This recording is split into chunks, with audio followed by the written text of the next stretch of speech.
Narito po mga kapatid at tayo po ay magpapatuloy dito po sa ating pinag-aaralan sa book ng Job. At nandito na tayo sa chapter 39.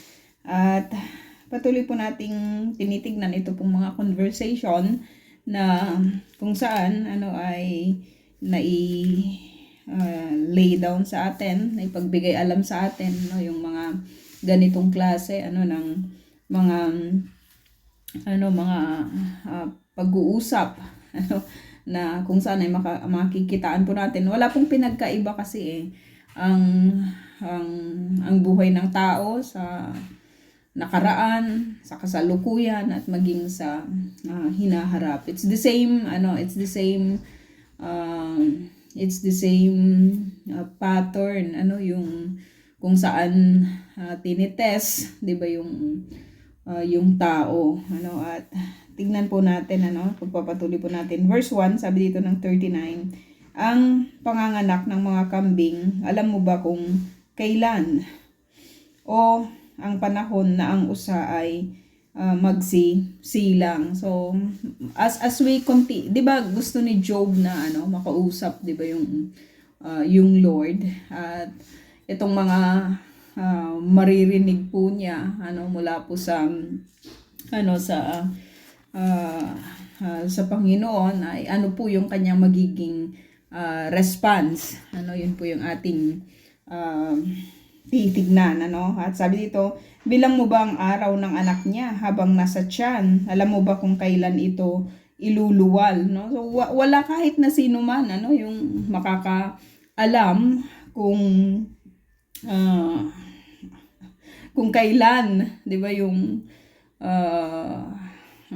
kung kailan yung panganganak, 'di ba, ng mga kambing, sabi niya, o yung panahon na ang usa ay magsisilang, hindi rin natin alam. Kahit ngayong 'di ba, kahit sa kapanahunan po na ito, kahit po yung tao, 'di ba, whether na kahit bibilangin, 'di ba, yung weeks, 'di ba, ng bata, may wala talagang nakakaalam kung yung exact, 'di ba, na oras, exact na panahon, 'di ba, ng pagsisilang. Ang Lord lang talaga yung nagtatakda noon. Ang Lord yung nagtatakda kahit sa modern na natin, 'di ba, sa kapanahunan na ito, sa mga modern na technologies natin, 'di ba, wala. Nasubukan na po ba ninyong nagbantay sa doon sa yung sa maternity, 'di ba, na ward na kung saan ay yung isisilang, 'di ba, yung bata, yun, hinihintay kung kailan lalabas, 'di ba, yung bata, yung talagang nakikita yung mga paghilab, 'di ba, sa mga modern na modern na technologies po natin. Yung paglabas ng bata, walang nakakaalam nun. Kahit yung kambing, yung in-example po dito, kambing, yung usa, wala, nakaka-amaze lang talaga sa Panginoon, sapagkat kahit yung yung araw, 'di ba, yung oras ng pagsilang po natin, maging yung kamatayan po natin, siya po yung may hawak. Siya yung may hawak, Sabi dito, 3, namasdan mo ba habang sila ay gumagapang sa pagbubukas ng sinapupunan upang ang anak ay isilang? Ang kanilang mga anak doon lumalaki sa parang, at kapag malaki na ay tuluyang lumilisan. So ang gaganda po ng mga statement na ipinagbibigay alam or sinasabi sa mga pangungusap po na ito. Sabi dito, sino ba ang nagbigay laya sa mga asno? Sa asnong maiilap ang nagpalaya ay sino? So puro mga tanong ito, at naalala ko lang, 'di ba, nung nag-trip po tayo sa Ilat, nung pumunta po tayo sa mga doon sa nag-jeep tour tayo, 'di ba?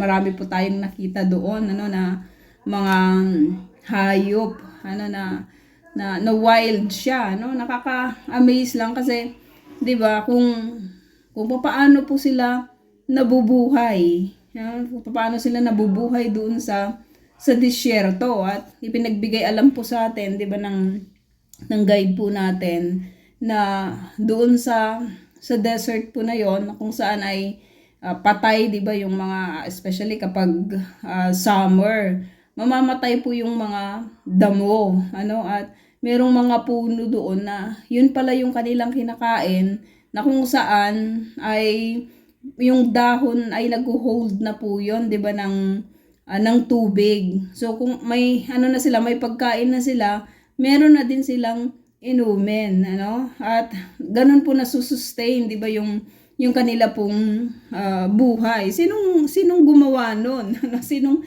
nagtakda nun? Ano, sino yung nag-orchestrate nun, na alam mo yun, kahit yung mga wild po na mga hayop, 'di ba, sa disyerto ay iniingatan, provide sila ng kanila pong mga maiinom, ng kanila pong makakain, 'di ba? Sino po yung nagpo-provide? No, walang iba kundi ang Lord, no. Sino ba ang nagbibigay laya sa mga asno?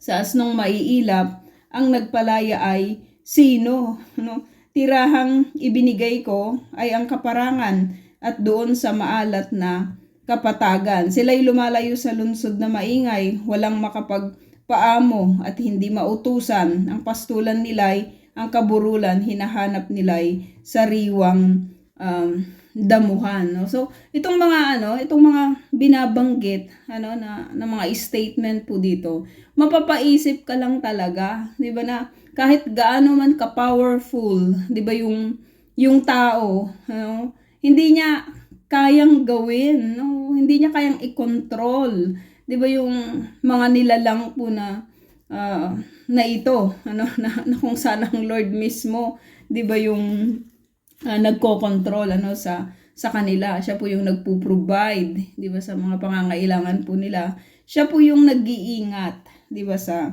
kanila, no? At ito mga examples po na ito, 'di ba, yung parang nakakahiya lang talaga siyang questionin, no? Maraming mga tao yung nagko-question sa Panginoon, pero seeing all these things, 'di ba?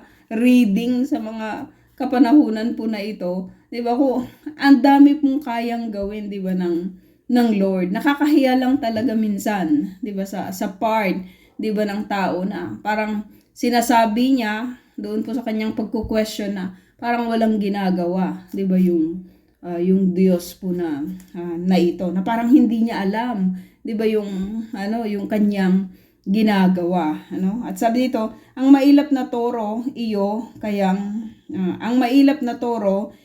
kayang mapagtrabaho, maitali mo kaya siya isang gabi sa iyong kwadra, matatalian mo kaya siya ng lubid upang sa pag-aararo ay magamit, at sa paghila ng suyod sa iyong mga bukid. Iyo bang maasahan ang lakas na taglay niya? Mabibigat mong gawain, may pagkakatiwala ba sa kanya? Umaasa ka ba na siya ay magbabalik upang sa ani mo ay siya ang gumiik? No? Sa kapanahunan po nila, 'di ba? Makikita po natin, 'di ba, na kahit po yung mga pagtitrain, 'di ba, ng mga animals, it will take really time, na kahit nga yung mga aso, 'di ba, matagal na matagal na proseso, 'di ba, yung pagte-train, 'di ba, sa kanila upang magamit mo sila according doon sa naisin, 'di ba, ng tao. Pero yung mailap, yung binabanggit po dito, 'di ba, na yung mailap na toro, kaya mo kaya yung pasunurin sa kung ano yung gusto mo, yung sinasabi po dito, kung ano yung gusto mo. Pag nakita mo yung mailap, 'di ba, ay gagawin mo kung ano yung gusto mo, pagtatrabahuin mo siya. Hindi ganun kadali, 'di ba? Napaka-imposible po nun, 'di ba, na na mangyari, ano? Pero sa Panginoon, kaya niya lahat 'yun eh, 'di ba? Kaya niyang pagsalitain kahit yung asno, 'di ba? Napaka-powerful lang talaga, 'di ba, ng Diyos po na ito. Doon pa lang sa example na 'yon, 'di ba?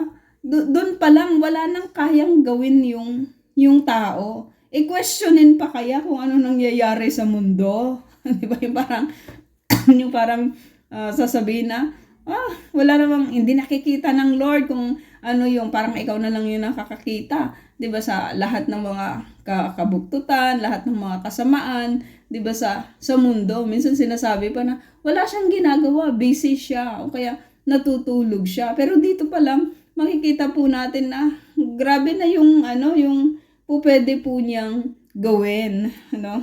Grabe na yung kaya po niyang gawin. Ang tao hindi niya yung kayang gawin kahit doon po sa mga pinakasimple, napakasimple po nito, no, sa Panginoon. At kung titignan po natin, may possibility sana na pwedeng gawin po ito ng tao. It will take lang nga it will take nga lang time, di ba, na kung saan ititrain po niya itong mga hayop po na ito, pero yung bigla-biglaan, hindi po niya yun kayang gawin. So, anong kayang gawin ng tao, mga kapatid?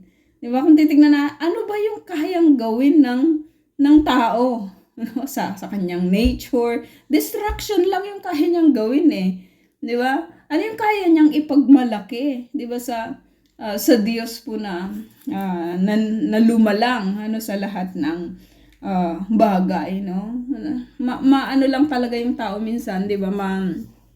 Mataas lang talaga yung, alam mo 'yun, yung mataas lang yung pagtingin niya, 'di ba, sa kanyang sarili, na parang ang dami po niyang kayang gawin. Pero sa totoo lang, kapag hindi po 'yun inalaw, 'di ba, ng Diyos, wala po siyang kayang gawin, no? Sabi dito, ang pakpak ng ostrich, buong gandang kumakampay. Nagbabadya kaya iyon kahit bahagyang pagmamahal? Ang kanyang mga itlog sa lupa ay iniiwan. Ito'y hinahayaang sa lupa ay mainitan.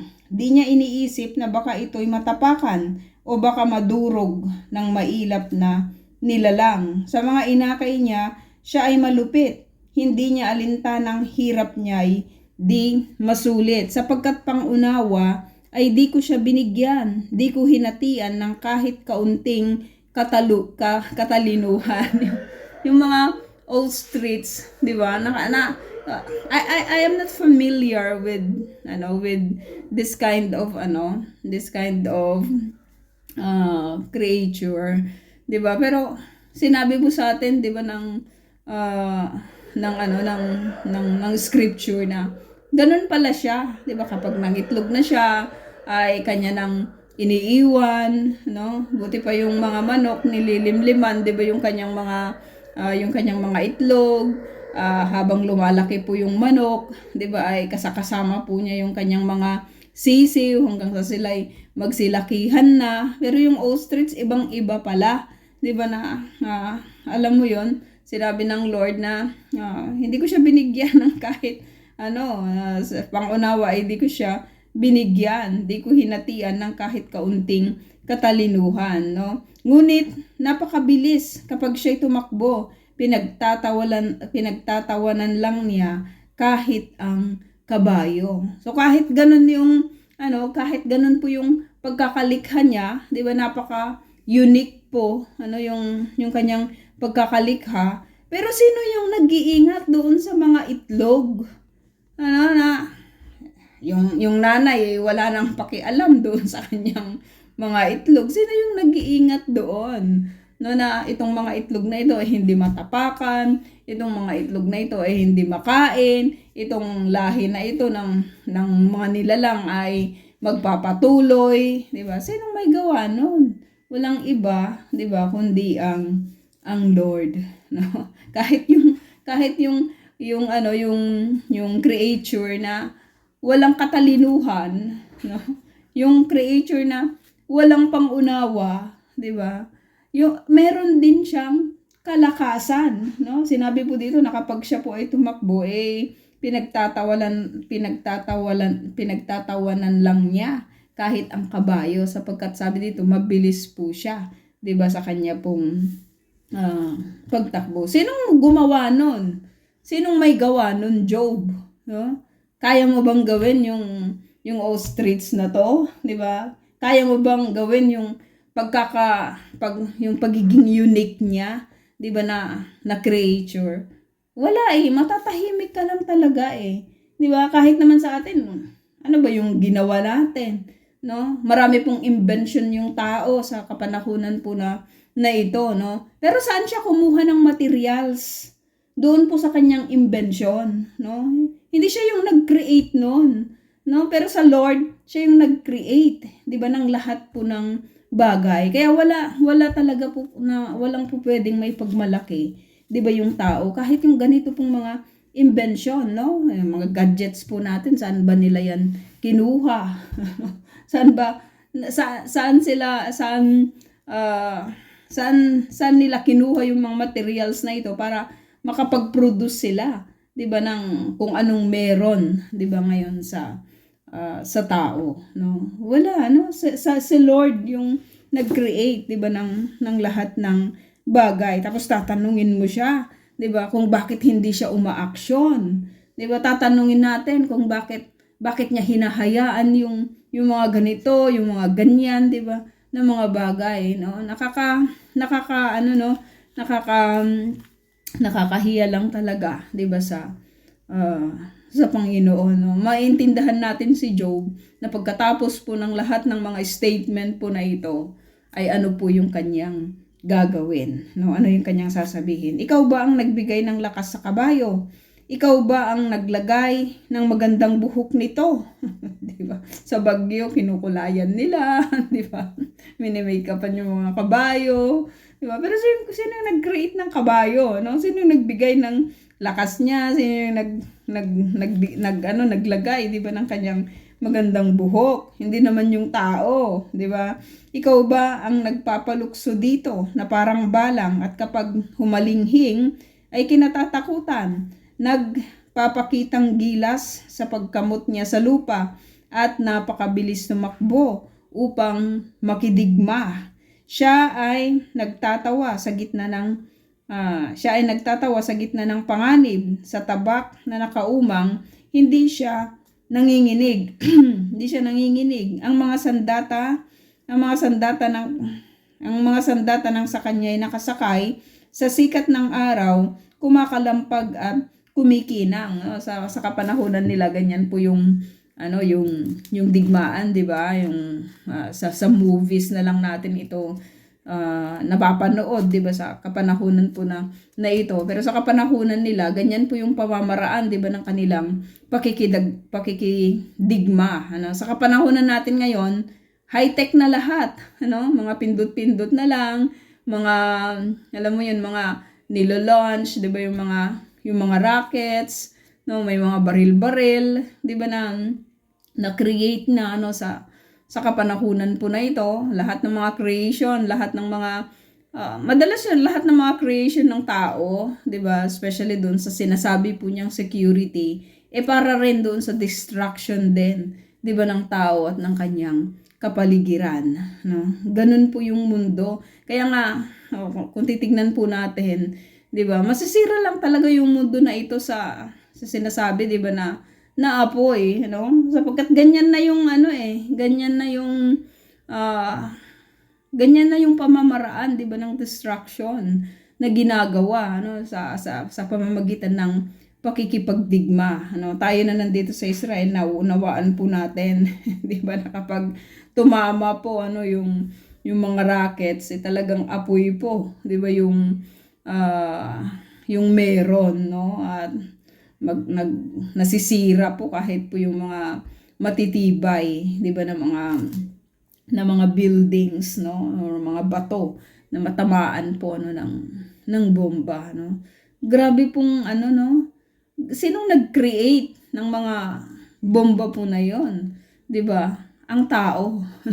Magaling din yung tao, 'di ba, sa pagki-create ng kanyang ikaka-destroy, no, yung yung distraction para sa kanyang distraction, no? At sabi dito, ah siya, ang mga sandata nang sa kanya ay nakasakay sa sikat ng araw kumakalampag at kumikinang. Sa bilis ng kanyang takbo, lupa'y parang nilululon. Hindi siya mapakali kapag trompeta ay umuugong. No? I don't know to you mga kapatid, pero kung kasi dati 'di ba nag horseback riding tayo, pero hindi naman yung talagang pinatakbo natin ng pinatakbo, 'di ba? Dahil ano tayo, 'di ba, na natatakot naman tayo dahil nga ano 'yon, mga cliff, 'di ba, yung mga dinadaanan, 'di ba, ng mga kabayo, no? Pero hindi ko alam kung na-experience niyo na 'yon, yung talagang nagpatakbo kayo ng talagang takbo, 'di ba, ng kabayo, kung gaano po ito katulin, no? Tayo kasi dati nag-ano lang tayo, yung parang experience lang, naglalakad lang yung kabayo, yun, kumakain pa sa daan habang naglalakad, 'di ba, yung mga ganon. Pero yung talagang tulin ng kabayo, hindi ko pa yun na-experience, no? Matulin, ito sinasabi po dito, 'di ba, na kapag po siya ay tumakbo, napakatulin po nito, no? At sabi dito, sa bilis ng kanyang takbo, lupa'y parang nilululon. Sabi dito, hindi siya mapakali kapag trompeta ay umuugong. Sa tunog ng trompeta ay halinghing ang sagot niya. Ang ingay ng digmaan, dinig nito kahit malayo pa, maging ang utos ng kapitan sa mga kasama, no? So, sa mga movies po natin ito napapanood, pero ulitin po natin na sa kapanahunan po nila ganito po yung klase, 'di ba, ng kanilang pagdigma, no? Napakapalad ng mga grupo, 'di ba, ng mga tao sa kapanahunan po na yun na may mga kabayo, sapagkat talagang nagagamit po talaga ito na bilang advantage, 'di ba, sa digmaan, no? Mabilis silang tumakbo, yung alam mo yon, kapag ikaw ay magaling, 'di ba, sa pakikipagdigma, dahil sandata po yung mga hawak po nila, mga espada, 'di ba, yung mga hawak nila sa kapanahunan po na yon. So advantage mo kapag ikaw ay may kabayo, 'di ba, dahil marami kang po pwedeng madali sa pakikipag laban, no? At kung titignan po natin, sino yung nag-create ng kabayo, no? So balik tayo ulit, 'di ba, sa Lord, no? Sa dami ng kanyang pwedeng gawin, sa dami ng kanyang pwedeng advantage, sino yung dapat makatanggap ng credit for having this kind of animal, 'di ba? Walang iba pa rin talaga kundi ang Lord, no? Ikaw ba ang nagturo sa lawin upang ito'y makalipad? So parang mga hayop itong mga mga animals tong ini-example, no, na doon po sa kanilang creation, may kanya-kanya po silang may kanya-kanya po silang mga advantage, may kanya-kanya silang mga characteristics, 'di ba? Sino pwedeng gumawa noon maliban sa Diyos? Ikaw ba ang nagturo sa lawin upang ito'y makalipad? Kapag ikinakampay ang pakpak tungo sa timog, ang tahak. Nakakita na po ba kayo ng tao na nagtuturo sa lawin? 'Di ba, na kung paano lumipad? 'Di ba, yung mga ganon? Wala, 'di ba? Talagang ang pagkaka-create po ng mga animals po na ito ay unique. Napaka-unique po nila, no? At sabi dito, kapag ikinakampay ang pakpak tungo sa timog ang tahak, naghihintay ba ng iyong utos ang agila? Sabi ito, upang sa mataas na bundok, gumawa ng pugad niya, no? Madalas yung tao, di ba, nakakainis yung di ba, ewan ko sa inyo, pero nakakainis yung may nagtuturo sa'yo, di ba, ng iyong gagawin. Minsan, talagang nakakainit ng ulo yung ganun, di ba, na parang wala kang capacity to think kung saan mo ilalagay yung yung pinapagawa, 'di ba? Minsan, no, yung alam mo yun, yung parang may nagdidikta na kung saan mo ilalagay, saan mo ipupwesto, 'di ba, yung mga mga gamit. Diba yung mga ganun. Tayo may capacity tayo to think. No, yung pagkaka-create po natin talagang we are also unique. Pero sa aspeto po na ito, 'di ba mga kapatid, ng binabanggit po dito, walang capacity yung tao na sabihin niya sa agila, "Oy agila, doon ka mangitlog." 'Di ba? O agila, yung pag ano mo, yung paglipad mo, 'di ba, ay dapat ganito, dapat ganyan, 'di ba? Walang ganon, no? Walang capacity yung tao na utusan, 'di ba, yung mga hayop po na ito kung saan po sila magpupugad, kung saan sila kakain, kung saan sila iinom, kung paano sila nabubuhay. Kahit ngayong maliit na sparrow, minsan nakikita ko po dyan sa may punong kahoy. Ang dami-dami po nila lagi dyan. 'Di ba, na ewan ko kung ano kinakain yata nila, yung may kinakain yata sila dyan, 'di ba, na bunga, no? Pero yung pagkaka-rate nila, ang liit-liit po ng mga ng mga ibon po na ito. Pero alam nila kung saan sila kakain, 'di ba? Alam nila kung saan sila iinom, 'di ba, yung alam mo yun? Napaka-unique lang talaga ng mundo, 'di ba, na ginagalawan po natin, no? Mataas na bato ang kanyang tirahan, mga pagitan ng bato ang pinagkukutaan. Ang kanyang biktimay, doon niya pinagmamasdan. Kahit malayo pa, ay kanya nang natatanaw, no? Sa mga agila, ang kanyang sinasabi. Sa kanyang mga inakay, dugo ang ibinubuhay. Sa kanyang mga inakay, dugo ang ibinubuhay, at tiyak na naroon siya kung saan mayroong bangkay.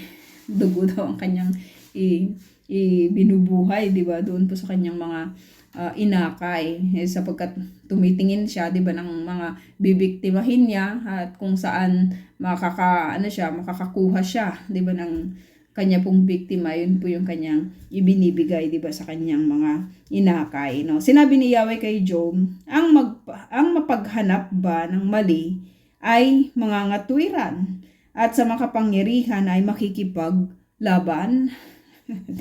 Sino mang sa Diyos ay nakikipagtalo ay dapat sumagot sa tanong na ito, no? Naranasan na po ba ninyo mga kapatid na magtanong, 'di ba, sa Panginoon, na katulad po ni Job, bakit Lord nangyari sa akin to, 'di ba? Bakit ganun? Bakit ganito? 'Di ba? So ito po yung reply, no? Sino mang sa Diyos ay nakikipagtalo ay dapat sumagot sa tanong na ito. Tumugon naman si Job. So tignan natin ang tugon nitong si Job.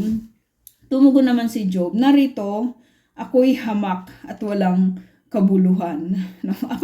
Upon hearing all this, sa ano lang yun, di ba? Maliit lang yun compared doon po sa wonders na pwedeng gawin po ng Diyos. Pero yung pinaka-simple, di ba, na example na kanya pong ibinigay po dito kay Job, wala siyang wala na siyang capacity to handle. Makikita lang talaga niya na, sabi niyan, alam mo, upon hearing this, ito po yung kanyang naging tugon hamak at walang kabuluhan. Ako'y hamak at walang kabuluhan compared, 'di ba, sa iyo, O Diyos, no? Wala akong may sasagot, bibig ay tatakpan. Sa panig ko'y nasabi na ang lahat ng sasabihin. Ako'y di nakikibo, nasabi di na uulitin. Ano naman ang pwedeng i-response, 'di ba, ng isang tao lang talaga na katulad po ni Job dito po sa mga binanggit sa kanya, 'di ba, ng Lord. So kung sino man na gustong makipagtalo, 'di ba, sa Panginoon, no, sa Diyos, dapat masagot niya itong mga itong mga inilay down dito, 'di ba, ng Lord dito po sa chapter po na ito, sa mga yung mga before pa na pag-aralan natin, 'di ba, sa nakaraan, no? At sabi dito, buhat ang kapahayagan ng kapangyarihan ng Diyos. 6, Buhat sa bagyo, sinagot ni Yahweh si Job, tumayo ka ngayon at magpakalalaki. Tanong ko'y sagutin, ikaw ay magsabi, ako pa ba ang nais mong palabasing masama upang iyong palitawin na ikaw ang siyang tama? Ang iyong lakas ba ay katulad ng sa Diyos? Tinig mo ba'y dumadagundong katulad ng kulog? Kung gayon, balutin mo ang sarili ng dangal at kadakilaan, magbihis ka muna ng luwalhatit kaningningan. So nakakahiya lang talaga no, kapag sa Lord tayo ay lumalaban, di ba? O sa Lord tayo nagtatanong, di ba, na parang binabanggit ano sa mga statement na wala siyang kayang gawin o wala siyang ginagawa, ano. Ibuhos mo ang tindi ng iyong puot at ang palalo'y iyong ilog mo. Subukin mong pahiyain ang mga palalo at ang masasamay tapakan sa kanilang pwesto. Ibaon mo silang lahat sa ilalim ng lupa, sa daigdig ng mga patay sila'y itanikala. Kung iyan ay magawa mo, maniniwala ako sa iyo na kaya mong magtagumpay sa sariling kakayahan mo. Maraming nagmamayabang ngayon, 'di ba, sa kapanahunan po na ito, 'di ba, na marami silang kayang gawin. Kaya nila yung lahat ng mga bagay. Pero dito, makikita po natin, 'di ba? Makikita po natin na wala lang talagang kayang gawin ang tao kung hindi po iaalaw ng Lord sa kanya, 'di ba? Na magawa kung ano po yung inalaw sa kanya ng Lord, 'di ba, na kanyang gawin. Ang dambuhalang hayop ay tignan mo, gaya mo'y nilikha ko dito sa mundo. Ito'y parang baka kung kumain ng damo. Ang lakas niya'y naiipon sa kanyang katawan, ng kapangyarihan sa himaymay ng kanyang laman. Ang tigas ng buntot niya ay cedar ang katulad, at ang kanyang mga hitay siksik at matatag. Parang tanso ang kanyang mga buto, sintigas ng bakal ang kanyang mga braso, no? So kung ano man yung dambuhalang hayop po na ito, 'di ba mga kapatid, ano na ba yung pinaka dambuhalan na nakita po natin, 'di ba, sa mundo po na ito, no? Kasi maraming mga, dahil sinasabi po nila, 'di ba, na ayon doon sa mga fossils na uncover, 'di ba, sa mga kapanahunan po na ito, na may mga dambuhalang mga hayop sa nakaraan na nabuhay dito sa mundo, no? At habang tumatagal, habang nagbabago, 'di ba, yung panahon, namamatay din po sila, no? Marahil do. At hindi na sila nakakapag parami pa dahil sa pagbabago, 'di ba, ng panahon. So kung ano man yung dambuhalang hayop po na ito, 'di ba, kung makikita po natin, kakaiba siya, no? Ayon dito sa description. Siya ang pangunahin sa mga nilikha, ngunit magagapi nang sa kanya'y lumikha. Kahit gaano man kalaki ito, kahit gaano man katigas, 'di ba, yung buntot niya, 'di ba? Katulad daw ng cedar ang katulad yung buntot niya, 'di ba, napakatigas na po yung kahoy po na 'yon, no? Ang kanyang mga hitay siksik at matatag. Sabi dito, sinong makagagapi sa hayop na ito? Hindi yung tao, 'di ba, kundi ang Diyos niyo. Siya'y nanginginain doon sa mga bundong, doon sa tirahan ng kapwa niya hayop. Siya'y doon lumalagi sa ilalim ng tinikan, nakatago sa gitna ng mga talahib sa putikan. Sanga ng mga kahoy ang sa kanya'y tumatakip, sa kanya'y nakapaligid sa tabi nitong bate. So, maganda talagang nag-aaral tayo, 'di ba, sa Bible, kasi marami tayong natututunan.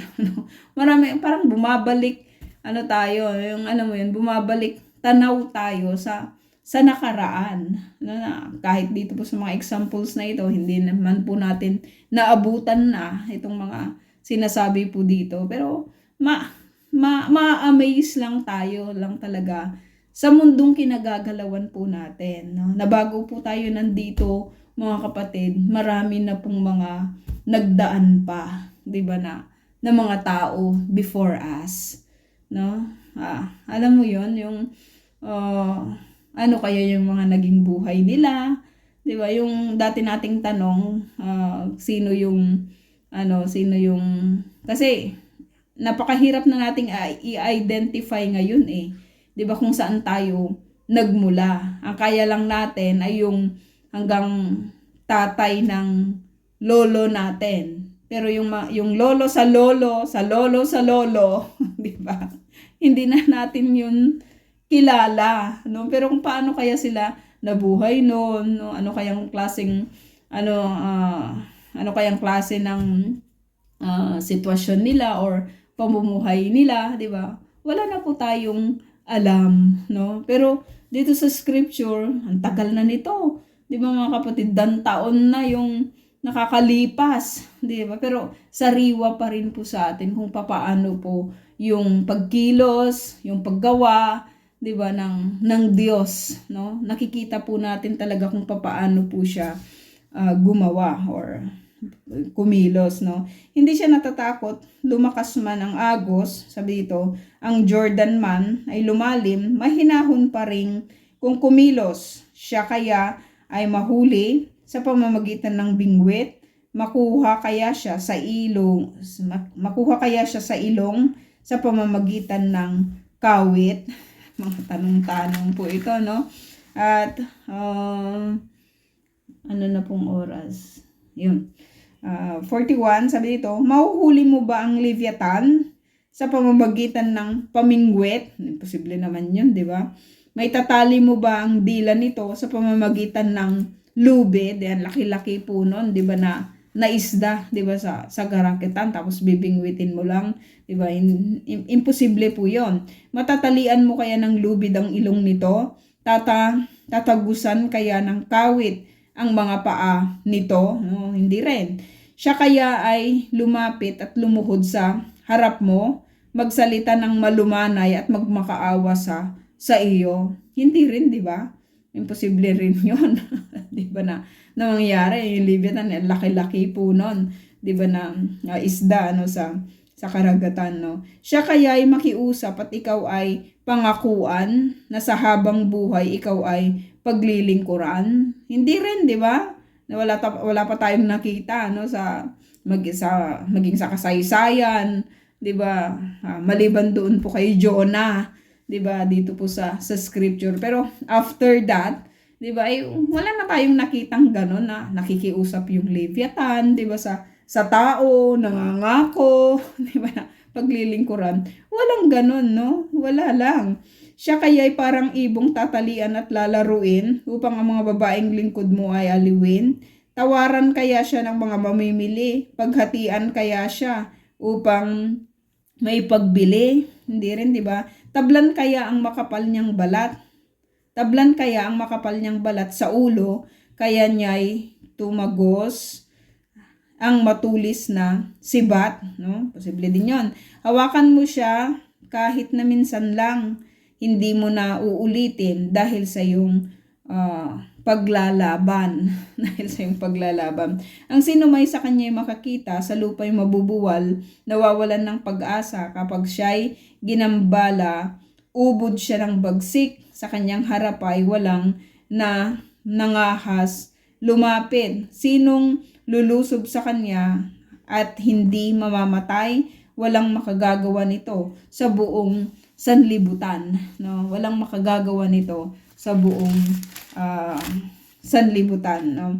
Ang kanyang mga binti ay malaki at matatag at walang kaparis ang taglay nitong lakas. Sino ang makakapag-alis sa panlabas niyang kasuotan? May sandata na bang nakatusok sa balat niyang makapal? Sa bibig niya'y sino kaya ang maaring magbuka? Nakakatakot na mga ngipin, nakahanay sa bunganga niya, no? Yung pating, di ba, na ewan ko, nakakakita na kayo ng malaking pating, di ba, sa ilat mga maliliit lang naman po 'yon, di ba? Pero yung talagang malaki, no, ay nakakatakot po 'yon. Maraming kalasag nakahanay sa kanyang likod, sintigas ng bato at nakalagay ng maayos. Sinong gumawa doon?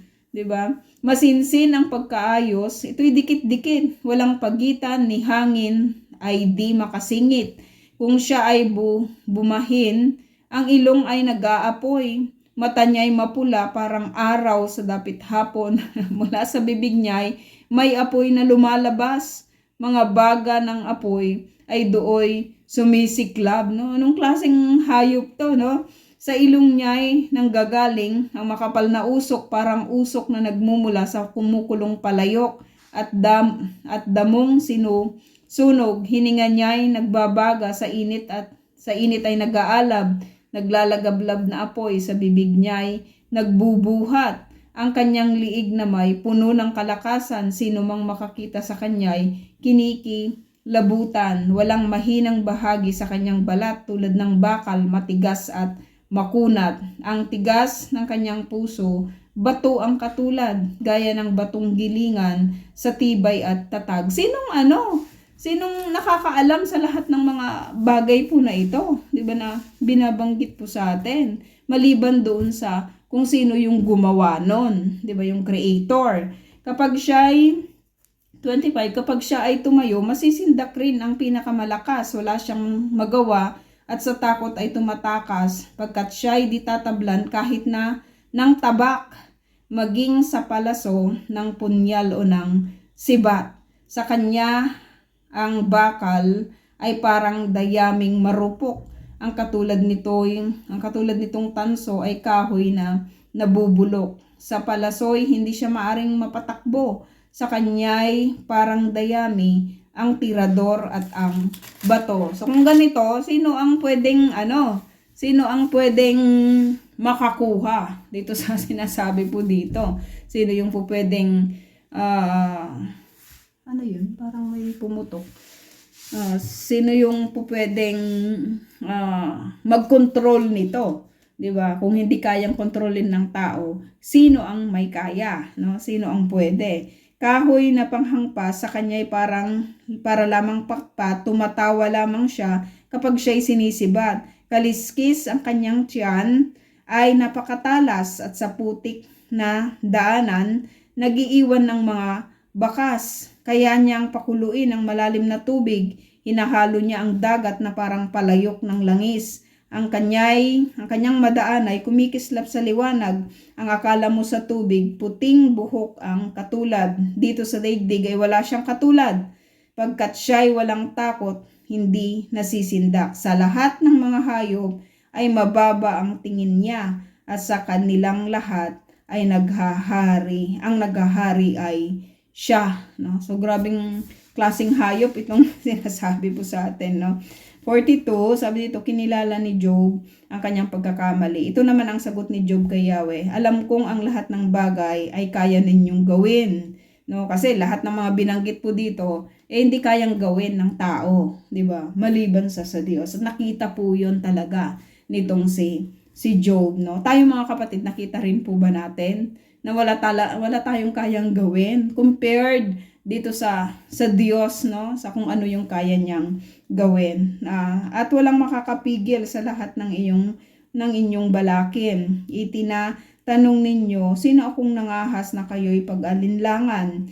Gayong ako na may walang nalalaman. Nagsalita ako ng mga bagay na di ko naunawaan, ng mga hiwagang di abot ng aking isipan. So nakita ni Job ito, 'di ba, sa kanyang sarili, na out of doon po sa kanyang desperation, doon sa kanyang situation, nabanggit po niya, 'di ba, yung mga sinasabi po niya dito na hindi niya nauunawaan, 'di ba, kung ano yung kanyang sinasabi. Sinabi ninyong papakinggan ko ang iyong sasabihin at ang iyong mga tanong ay aking sasagutin. Nooy nakilala ko kayo dahil sa sinabi ng iba, subalit ngayon nakita ko kayo ng sarili kong mga mata, no? Tayo mga kapatid, nakita din po ba natin sa sarili po nating mga mata kung ano yung kayang gawin, 'di ba, ng Diyos po na pinaglilingkuran po natin.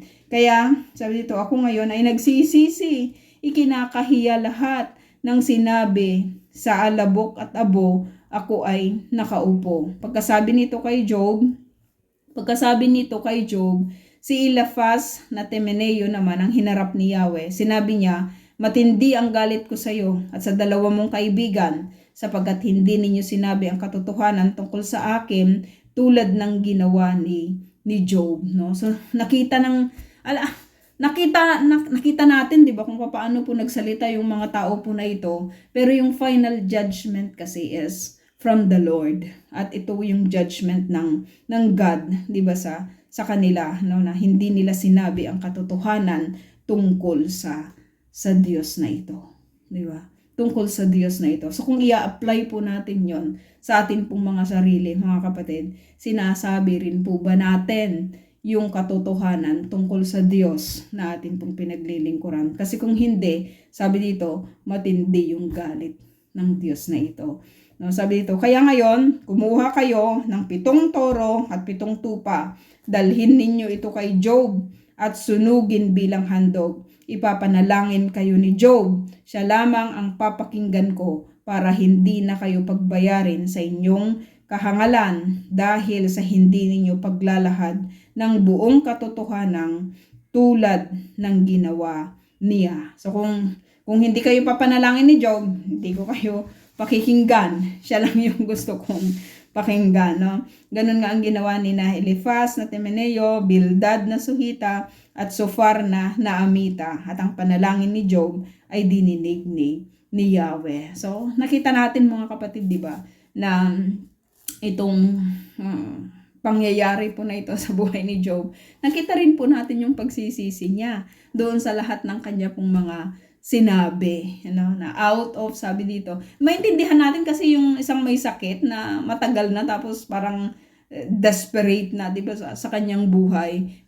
Maintindihan natin yung desperation. Pero ang maganda dito po kay Job, kahit kailan, di ba, hindi po niya nilait, di ba, yung God, no? Hindi niya alam po natin, di ba, na hindi niya itinatwa yung Diyos po na ito. Ang kabuhayan ni Job ay ibinalik ni Yahweh sa dati nang ipanalangin nito ang 3 kaibigan. Grabe yung mga sinabi nila, 'di ba, dito kay Job, na ang sakit-sakit ng kanilang mga panghuhusga, 'di ba, sa kanya.